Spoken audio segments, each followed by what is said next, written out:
This is a fan-generated show. If you'd like to support us, please go to jamieglazov.com. Also, don't forget to subscribe to our new Rumble channel. All your support is greatly appreciated.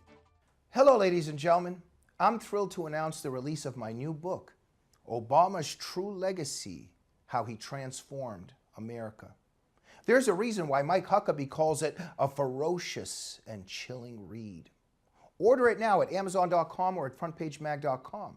Good evening. Welcome to the Glazov Gang. Tonight, another fantastic program with another fantastic guest. Ladies and gentlemen, please remember we're a fan-generated program and still being persecuted and shadow banned by the deep state. So make sure to help us out. There's lots of ways to do it. Go to YouTube and Rumble. If you're not subscribed, please subscribe to our channels.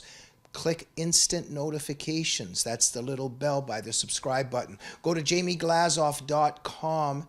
Subscribe to our newsletter. If you have some extra finances, please send them our way. On X, we are at Jamie Glazov. On Facebook, we are Jamie Glazov. Most importantly, support the one and only Annie Cyrus in her fight for liberty and freedom at liveuptofreedom.com. Backed by popular demand, the man, the myth, and the legend, Shillman Fellow at the David Horowitz Freedom Center, editor of the best blog on the internet, The Point, at Front Page Magazine, the one and only Daniel Greenfield. Daniel, what an honor to have you back. Oh, the honor is all mine. Thank you, Daniel. Huge success. Well, I didn't want to say huge. You've got a lot of huge successes, one after the other. But the latest success is you've been writing several blogs on the Los Angeles Fire Department and how it went DEI, and you're getting a lot of traffic, I think, on X especially. Am I correct? And even Elon Musk has responded to one of your blogs on there, right? Yeah, he did. Well, when you actually see DI in action, it's very different than just having it behind the scenes. And when you see it in action, it's because there's a crisis. Right now here in LA, we've got a major crisis. We've got fires on the left, fires on the right, fires all over the place. And where is the LA Fire Department? Where are the LA city authorities? You know, funny story about 2.5 hours ago or so, the entire all of LA County got an alert that we all needed to evacuate, which is a whole lot because, you know, LA County is a very big place. It turned out that the alert had been sent in error. And this is just really typical of the utter incompetence. Anyway, one of the things I noted was that the LA Fire Department is pretty much run by 4 lesbians. 3 of them named some version of Kirsten, which is very diverse because nothing is going to be more diverse than, you know, having 3 lesbians named Kirsten running the LA Fire Department. They've been doing a bang-up job so far. I should say, you know, they're pretty much on fire, and you know, major parts of LA as a result are on fire. Instead of focusing on fighting fires, they focused on DI. The new chief, Kirsten Crowley, came in and promised that she would create systemic equity, and there's been systemic equity in that everything's being burned. So there's equity in carnage. A fire does not discriminate, so the fire is really demonstrating equity in action. We had a number of other people, including Kirsten Larson, who's the head of the DI Bureau in the LA Fire Department, who originally was headed an organization called Equity on Fire. I am not making this up, Equity on Fire. So if you can imagine Equity on Fire, just look at LA and you will see Equity on Fire. And she was on video saying that, you know, if somebody asks me, how are you going to carry my husband out of a fire? Well, he shouldn't have been in the fire in the first place. And what people really want is for when there's a fire, for somebody responding to look like them. And I don't know of a single person in LA or on the planet who, when there's building is on fire, wants the firefighters to look like them. They want somebody who can put out the fire. But this is the state of the Los Angeles Fire Department. It's a pretty sad state, but it's been building for a while. First, they had the first Black fire chief of the LA Fire Department, which was great. Barriers were broken. It was a huge step for progress. Then, of course, they had to have the first Latino chief to replace him, and they did. But the first Latino chief was accused of sexism, so now they had to have the first female or lesbian fire chief to replace him. And I don't know who's going to replace her. Maybe the first transgender fire chief or something like that, they're going to have to make it even more diverse, assuming that all of LA has not burned down by that point. How leftism burns down cities. Daniel, you have a feature lead at Front Page this weekend.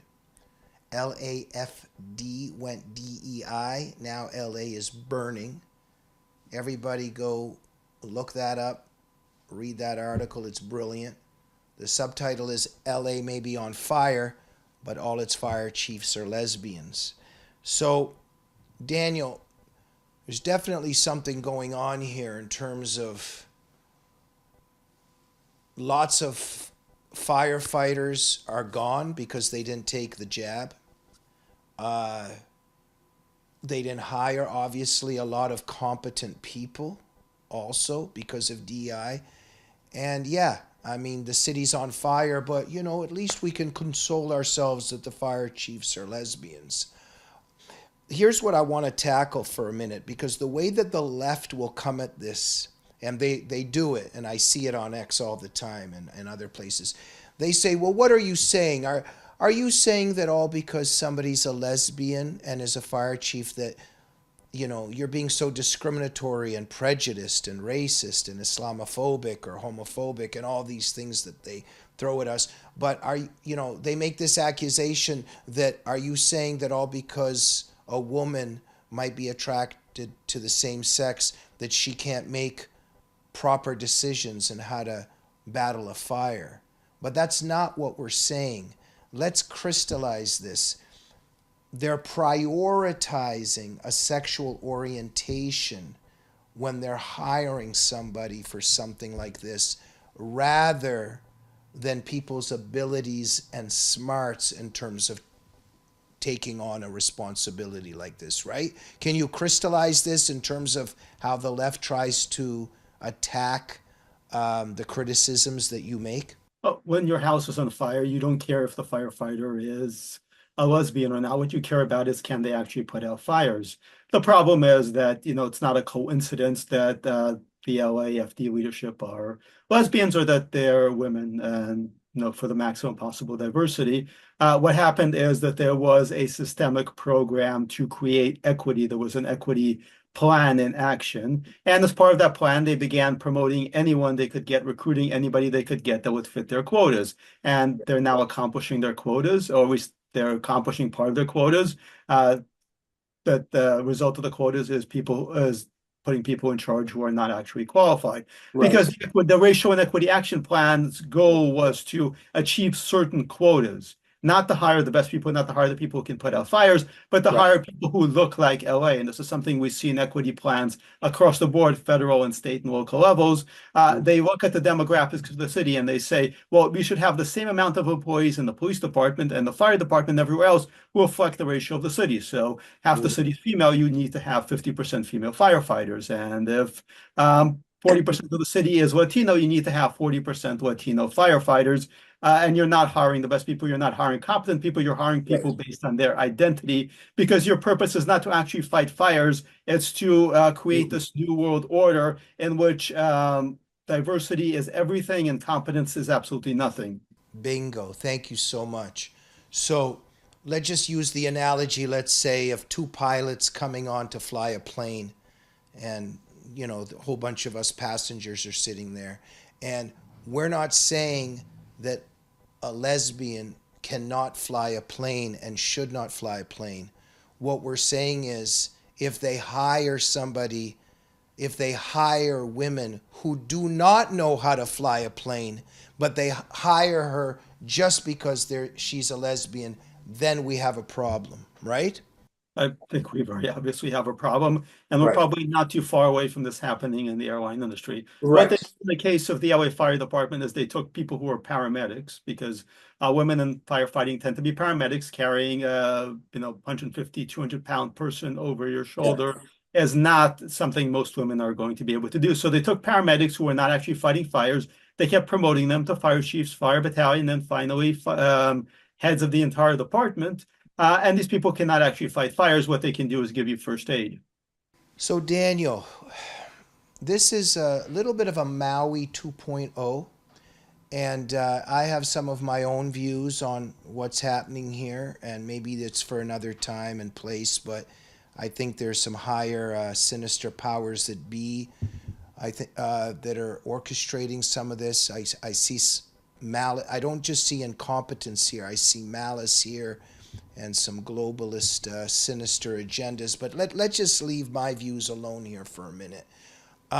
Let's just start here for a second at the beginning. Daniel, why is LA burning?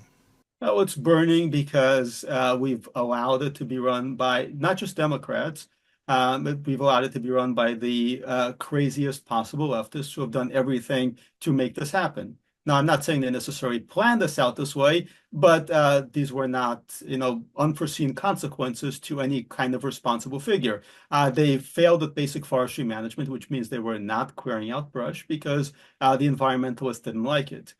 They began getting rid of water supplies because, again, the environmentalists did not like it. So instead of actually having real water supplies, we have a situation in which there was just no water coming out of the hydrants in Pacific Palisades.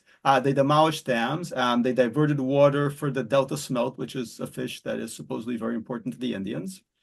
And they appointed the most incompetent possible people in charge of everything, purely based on their identity. The head of the Department of Water and Let me interrupt for 1 second. I'm so sorry, Daniel, because I want to crystallize this. So they're patting themselves on the back that there's lesbians running the fire department, but when the fires began, they couldn't find the manpower to fight the fires, and they couldn't find the water and the hydrants to put them out, correct? Yes. This Okay. was the result of policies. You mentioned also the vaccines earlier. About 500 members of the LA Fire Department actually sued over the vaccine mandate. Of course, the judges threw them out of court. As a result, quite a sizable number of those people were suspended. Some were fired. They're now begging for volunteers, anybody with firefighting experience, because they hired a whole bunch of people to meet quotas who do not actually know how to fight fires.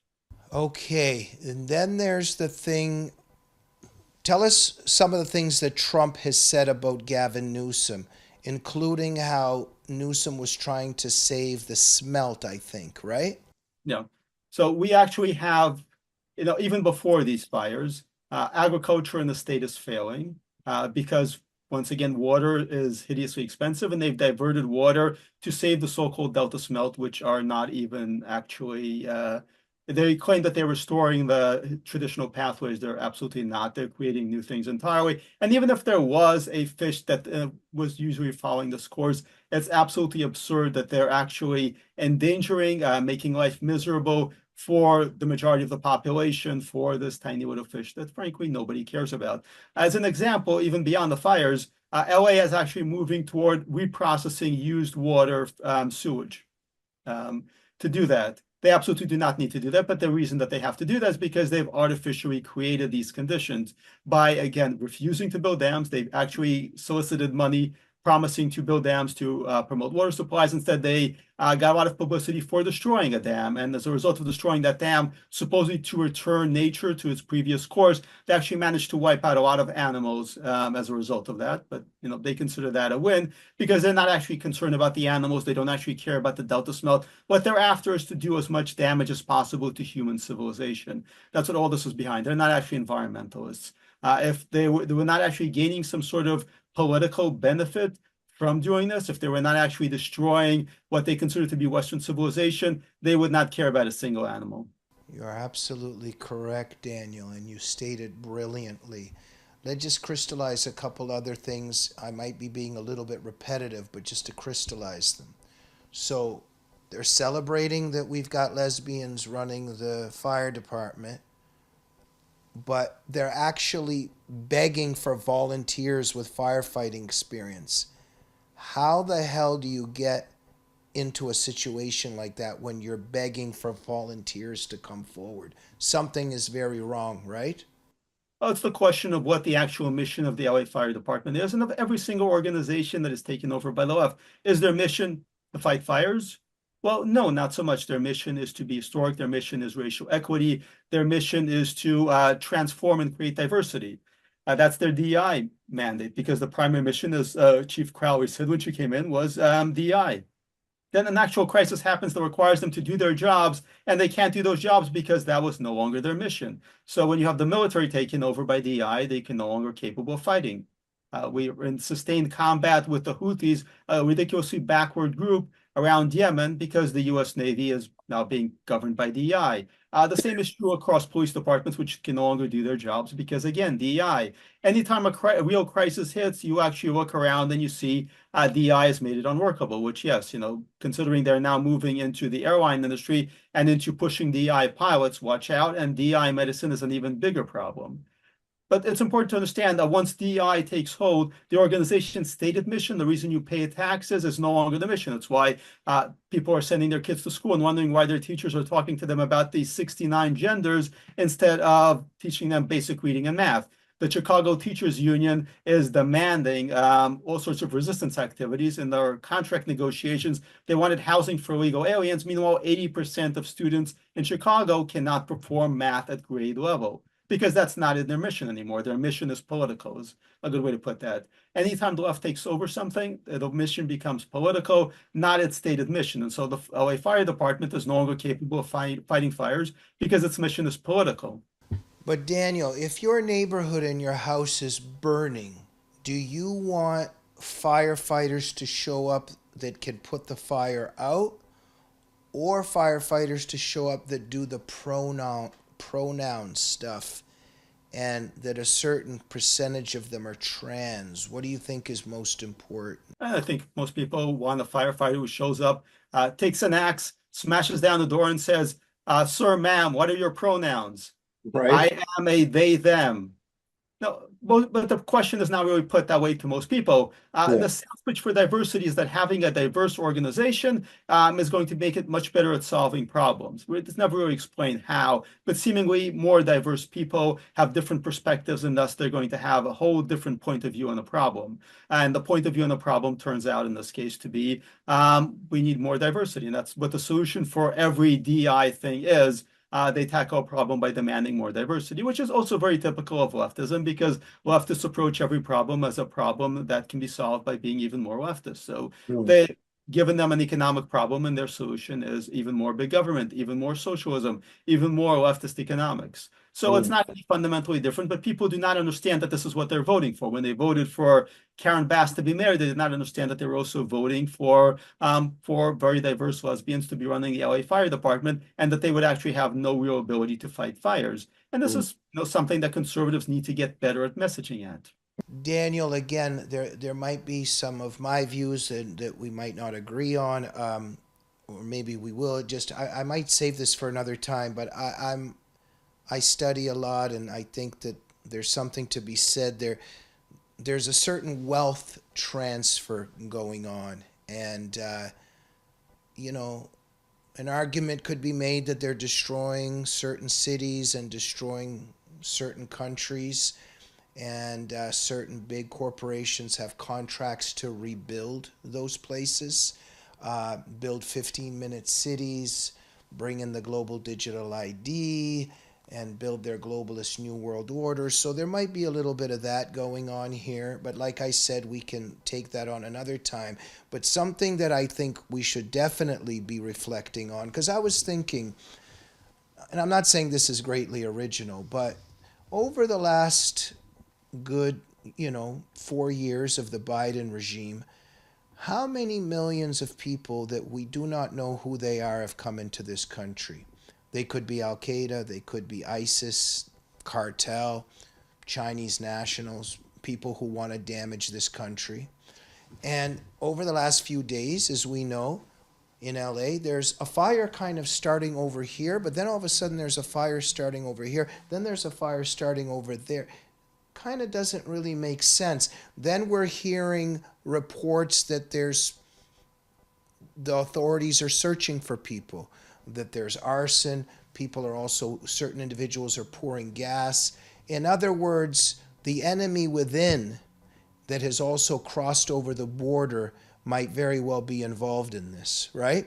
Well, we've certainly seen arsonists. We've seen people being caught starting fires. Most of it has been in urban areas, but we have to discuss the origins of the fires, and it's quite likely that those fires originated as a result of human activity. Having major fires, I mean, the Santa Ana winds obviously took things to a whole other level, creating hurricane force winds that spread burning embers and all that. But we've repeatedly had fires over and over again in the last 10, 15 years that were caused by humans, whether deliberately or whether accidentally. We can't know for sure. A major problem remains the enabling of a large homeless population, and the term homeless, or as they now like to call it, unhoused, is a complete misnomer. Many of these people are drug and alcohol addicts, mentally ill. They camp out, they start fires, they cook their own food, or they absolutely go crazy. And now with Biden's open borders, we also have a large so-called homeless illegal population. Now, what that means is there was a recent report that stated that the homeless population was up 18%. Why would it have been suddenly up 18% in 1 year? Well, the answer is that much of this homeless population are actually migrants who cross the border, and they're officially registered as homeless. In some cases, they actually are living on the street. In other cases, they are not. The point is this: a lot of the so-called homeless population that now consists of people who have crossed the border illegally are in the United States. Some of them can be terrorists. Some of them can be cartel members. Some of them can be gang members. We don't know a fraction of who they are. Just out of Boston, actually not Boston, Massachusetts, there was a guy in a shelter who was a member of a gang. He had heavy firepower. He had fentanyl in the shelter. And at that point, Governor Healy decided they were not going to do inspections of shelters. So there are people who claim to be homeless, who are officially listed as homeless. It's a way for them to get social services. But these people can be with all sorts of criminal organizations. One of the things that has been happening during the fires is systemic looting of homes that are in the pathways of the fire. And something that most people do not understand, that has not been widely covered, is that a lot of these gangs, a lot of these criminal organizations that have actually come into California, a lot of them are actually conducting something that they call burglary tourism, which basically means they hit high-end homes, they take the loot back, they go back to wherever they came from, then they do it over again, and it's a revolving door. They're coming in, they're going back and forth. Hopefully the new administration will soon put a stop to that. But it is an insane situation because you now actually have had celebrity homes broken into other people's homes. So it's quite possible that some of these people are actually also starting fires, particularly during an emergency, because they can divert police, they can divert emergency workers. Meanwhile, they can go on a looting spree and stock up. Annie Cyrus, you are an expert on Islam and jihad. I'd like to bring in Annie for a minute. Annie, we know that there is jihad by knife. We know that there is jihad by car. But there can also be jihad by fire, right? It can be jihad by whatever you can get your hands on, as long as you kill the infidels, whatever you use your bare hand. There is literally a strangling that is jihad. You know, we have a lot of dads and uncles and brothers who strangle their shameless girl with their own headscarf. So yes, this could very well be a jihad attack. Well, I want to say it could be, but Jamie, let me, here's what I've been thinking. I'm going to actually go red-green axis instead of just the green side. You know, it's a very known, now this is where you and Daniel are way more experts than I am, but the Marxism is, you know, create chaos and then send in the hero to save the people, and that hero is the new planted puppet. I might be very far off here, Daniel, but after the very good for us, very bad for them, the election night, Kamala kind of hinted at it back and forth of possibly becoming a governor in California. I mean, the timing is a little off, isn't it? Suddenly we have this chaos and we're waiting for a hero. Who knows? Maybe Kamala becomes the hero, comes save the day, and then before you know it, she becomes the next governor. What do you think of that idea? Oh, you're absolutely right. We know Kamala's running. She's actually been debating whether she's going to run for governor or president, or governor and then president. The timeline for that one is a little bit problematic. Most of California's political elites have said they'll step out of the way if she runs for governor. So if she decides to run for governor, and it's very possible that she will, we are certainly going to be stuck with her unless the public that has witnessed this disaster actually wakes up. And so it's a toss-up whether people actually look at this and say, we do not want to live under this kind of regime, or whether they go ahead and say, yes, we're tired of Newsom, let's vote for another Democrat. And you also, this is something Jamie mentioned earlier, there's also a longer game here.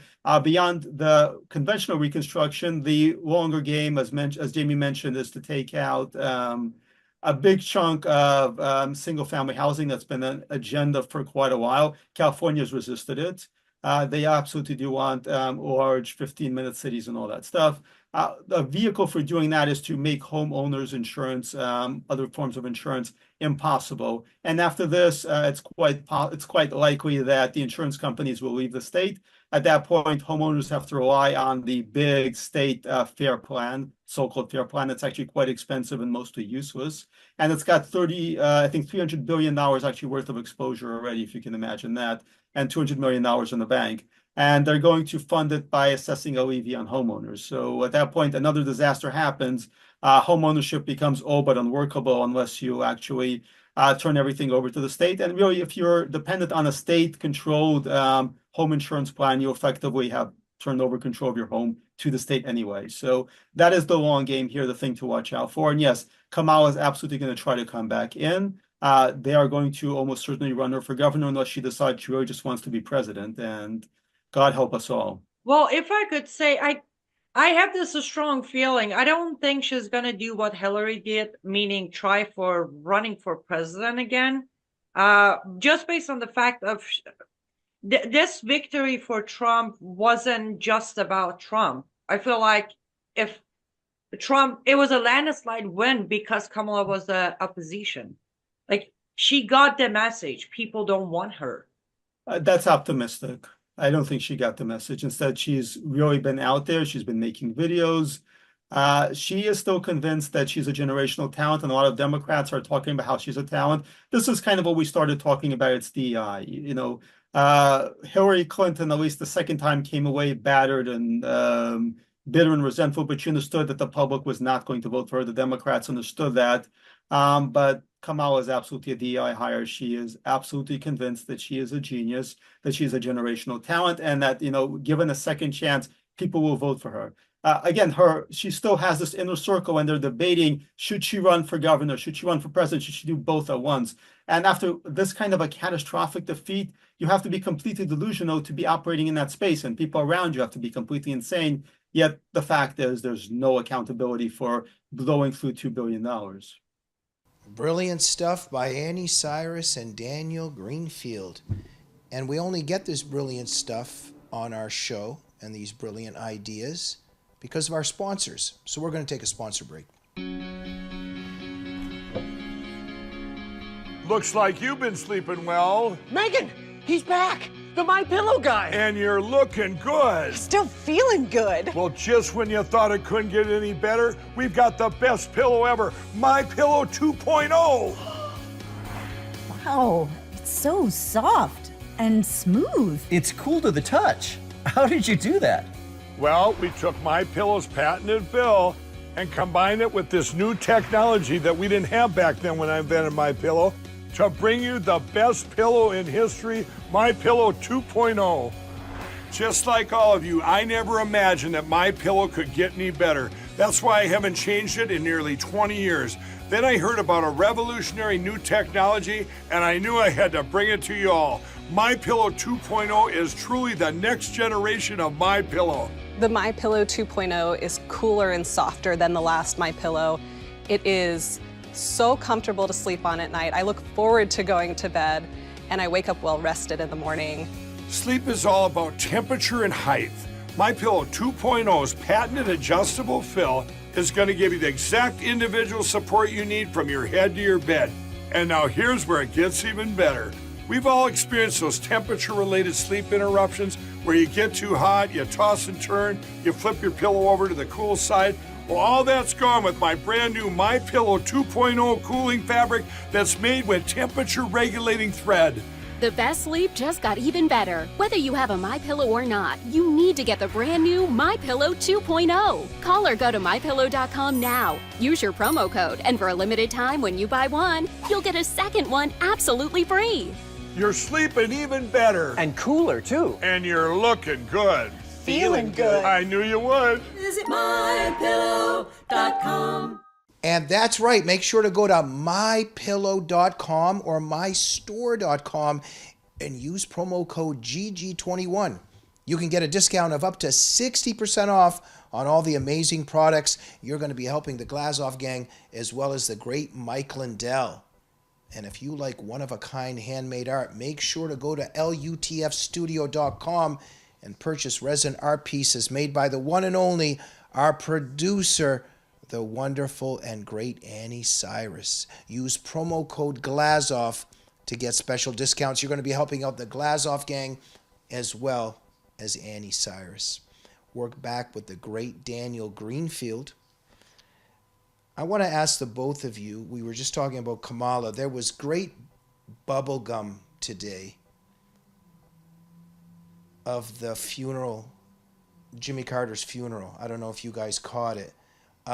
Annie and Daniel, did you watch some of those dynamics? Oh, I'm just very happy that there's a funeral. I don't need physical evidence. There is a funeral. This is a man who has done more than almost anybody except Obama and what's left of Joe Biden to destroy America, to destroy the free world. So I am just very unhappy. The only part of this that I'm sad about is that the rabbit who chased him could not be there at the funeral. No, absolutely. But I'm talking about the dynamics of the handshaking, who spoke to who, and then Trump whispering something to Obama and Obama laughing, Kamala turning around and seeing them kind of joking with each other, and she kind of looked upset. Did you guys catch that today? Yes. Annie, what did you think of it? Well, I let me start with the first thing that caught my attention, and then a good friend brought it up later during the day. Is you could not, even if you tried, you could not ignore the tension between Kamala and Biden. You couldn't. Right. These two are done with each other. Mm-hmm. As far as, yes, I noticed Obama refused to shake Trump and Melania's hand, but when Trump said they're talking to him, he was all giggles and laughter, which is a typical Obama. You know, he knows how to be charismatic. He always knows when the cameras are on him. But in general, I'm going to quickly go back to what Daniel said. As an Iranian American, Jimmy, he has destroyed. I know we're not to talk ill about dead, but that's Iranians funny. Were happy. Iranians were like, yes, finally, one less evil on earth. You know, and of course the joke about it is now he left Biden to be the worst American president alive because he takes place after Carter. But yes, I would say I don't know. I know it's a rule to do that, but I don't think he deserved, with all the good he did afterwards, fine, but he still didn't deserve that fancy of a funeral, if you ask me. Well, he definitely did a lot of damage. But just to get back for a minute, and Melania, you know, very, very, she looked upset. And you would think about, you know, your husband, you're sitting with your husband, and the people around have tried to kill your husband, have done a lot to damage your husband, you know, and have been behind certain raids that ended up with, you know, the authorities looking through her underwear. We could understand why she was sitting kind of looking that upset. Daniel, did you see that today, or would you like to just conclude in a different way? I'm sorry, I did not watch the funeral. I'm just very happy he's gone. Okay, no problem. Annie, would you like to conclude on the theatrics today at the funeral between all of them? Well, I'm glad you used that word. This might be a very unpopular opinion, and I understand diplomacy, I understand politics, but I really think we're at a point where some of those handshakes shouldn't have taken place. We're at a point, and that's the thing, me, myself, personally, I voted for President Trump 3 times now because I always thought he's not a politician. And today I felt like he's starting to play the politics because, as I said, those handshakes didn't have to happen. when the left or Democrats decide to publicly not shake the president-elect's hand, president-elect has no reason to shake their hand. But yet, I totally get you. And at the same time, we from another angle, we could see that it's Trump's real strength, because it's sort of like all of you have tried to destroy me, and you're still trying to destroy me. But you guess what? I'll still be graceful. I'll still joke around a little bit, and I'll still be polite. And in some ways, that's Trump's great redeeming quality, right? We could look at it that way, yes, but I really feel like we are at a point that we need to play our hands openly. And yes, your point of view could be applied, but you can't really show grace to a bunch of people don't even know how to spell grace. That's what I'm saying. Yeah, I understand. They see it as a weakness. Thank you. Yes.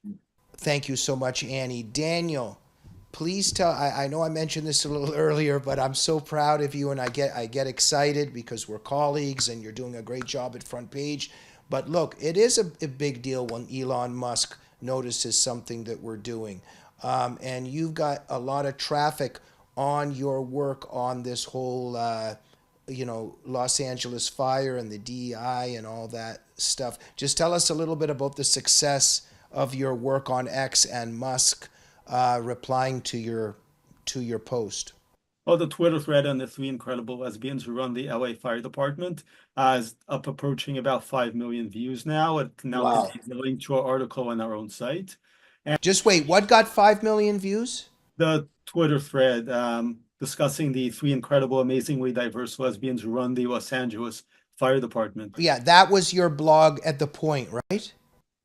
It's a Twitter thread. Right. But it's a Twitter thread on the blog that you posted there, correct? Well, it now links to our article. Fantastic. Okay, go ahead. Yeah, and Elon Musk replied that it's clown world, which, you can hardly sum it up any better than that this is clown world. Well, so many people responding, we cannot believe this is not satire. We assumed it had to be a joke. And at this point, the world that the wokes have created is so ridiculous, so absurd that it tops anything I could make up. I could not have made this up, but then I saw it in my research of the DEI situation at the Los Angeles Fire Department. I went, wait, they're all lesbians and they're all named Kirsten. What is going on here? Pattern recognition, come on. Very, very clever, Daniel. Thank you. And you're exposing, as always, so much evil and just mind-boggling stupidity and incompetence. Daniel, you're also an expert on jihad and Islam, and one of your latest works at Front Page is you are covering how Germany is fighting jihad with now implementing knife-free zones. More mind-boggling stupidity. Tell us about these knife-free zones, please. OJ, I don't know if you remember, this was quite a few years ago, and we've been colleagues working together for many years. But you asked me to do a satirical piece about that would echo the whole gun control thing, and it would be about, I think, motorcycle control or something like that. And it was supposed to just be a parody. And parody, of course, has far been outweighed by reality these days.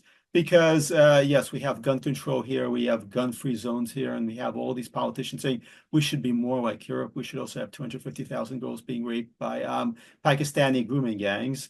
Anyway, they say we should be more like Europe when it comes to gun control. And, well, Europe is not so much doing gun control, and Germany and the UK and other places, they're doing knife control. So Germany, after a series of Muslim mass stabbings, and there have been a whole bunch of these, which I chronicle in the article that is actually up on FPM+, after a whole series of these, they decided the problem is not jihad, it's not Islamic terrorism, it's knives. And they passed laws. Currently, you cannot carry a knife, an actual pocket knife, I think over 3 or 4 inches, unless it's in a locked container. So this is the kind of thing they do with guns in America.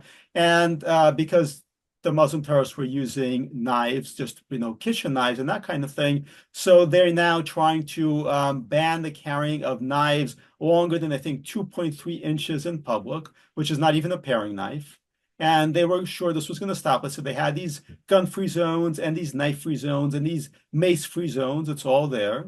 3 things you cannot have. And the police would go around the Christmas markets inspecting handbags. And there's video of them. They're shaking down these old ladies and they're looking through these bags and they're, oh, this is a Swiss Army knife. You cannot have this. This is over 2.3 inches. We are going to confiscate this from you. That's this old German lady who's got this, Swiss Army knife in her handbag. Meanwhile, once again, on New Year's Eve, a Muslim terrorist beat this whole brilliant knife control plan that they had by walking into a supermarket, stealing 2 knives, and beginning to stab people. This is not a huge surprise because back in 2021, a Somali Muslim went into a Woolworths. Actually, they still have them in Germany. They don't have them in America anymore, I believe. He went into a Woolworths. He got some knives. Actually asked the employee, show me the biggest knives you've got. And he went and looked at the package with the big knives and he took out the knives and he began stabbing people. So their knife control runs into the problem that you then have to make sure that no store can actually carry knives and no supermarket can even have knives on the premises. And then they'll be completely sure that they will have defeated Islamic terrorism. In the UK, they've actually gone further and they're trying to ban certain kinds of glass bottles because they're attacking people with broken glass. And they're also trying to figure out how to do acid control because a bunch of these people are coming from Pakistan where it's popular to throw acid in women's faces. So by the time they figure out how to ban every possible implement of destruction, including paring knives, glass bottles, and I don't know what else, they will, of course, be governed by Sharia law by that point, but they will be absolutely safe. Well, maybe they one day will consider just not bringing in people who believe in an ideology that they should kill and subjugate the infidel. Anyway, that's just something I was thinking, but I don't know if we'll ever get to that day. I can't remember the European country right now. There might be a few of them, but there's one in particular, but I'm having a mental lapse. But just because in Islamic doctrine, there is the inspiration and sanctioning in many, many verses of raping infidel women and taking them as sex slaves. This is all,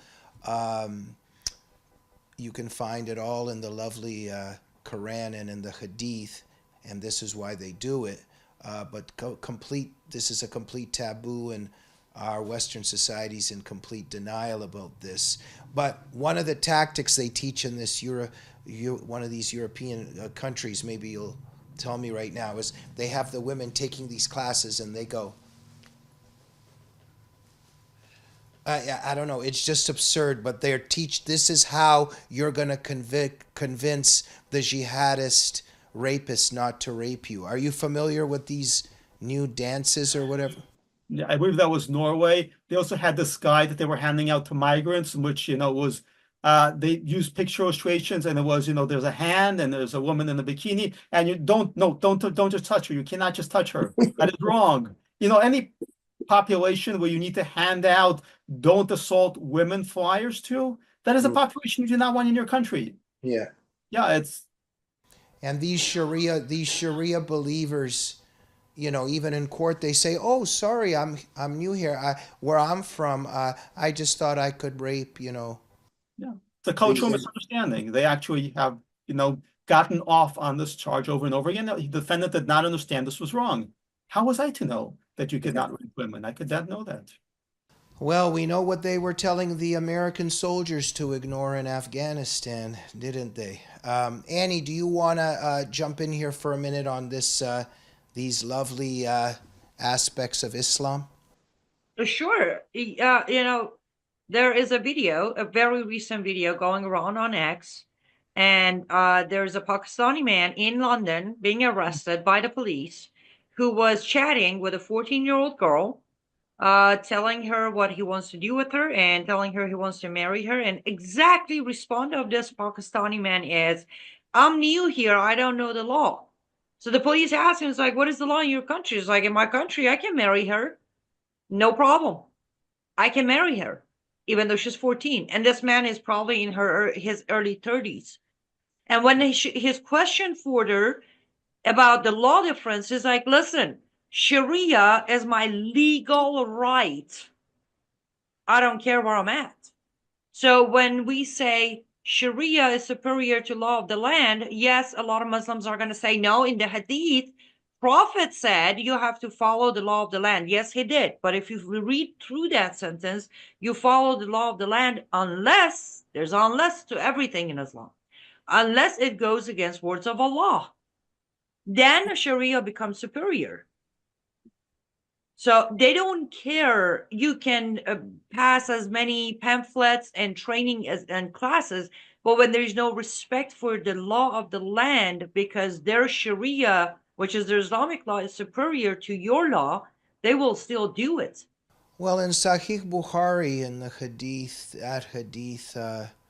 we learn that there was a certain prophet that married Aisha when she was 6 and practiced thawing for several years until she was 9 when he consummated with her. Oops, sorry, I'm being racist and Islamophobic. Let us move on.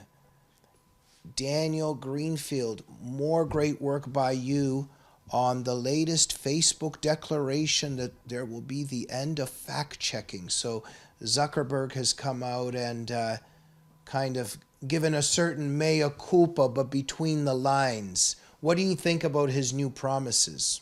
I think he bends with the wind. I think he does whatever is convenient for him. But we also have to pay attention to the bigger strategy. Post the election, this was a catastrophic blow to the left. They're taking apart some of the same stuff that they built after 2016, and the censorship regime was one of them. So it's not just Zuckerberg as being very courageous. There's this portrayal. Bezos and Zuckerberg are being very courageous. They're breaking with us. They're not actually breaking with us. There was a political piece, I think last month, that actually said, no, actually the whole disinformation thing, we said, never mind, there's no such thing. It's really not worth bothering with. And they've been dismantling this for a while. And that's because this was a tactic. This was something that Hillary's people actually created post the 2016 election, allowed them to engage in mass censorship. They're also aware that a lot of what they've done is no longer relevant, is no longer working. So much of the conversation has moved off into podcasts, into video content that they can no longer censor or properly control. And it's also they're moving, and this is an article I'm working on, they're moving beyond the whole orange man bad thing that they've been doing with Trump for a while. And they're admitting it. James Carville had this New York Times op-ed where he basically said, there's no longer any point in going on about how Trump is a threat to democracy. He can't run for office again.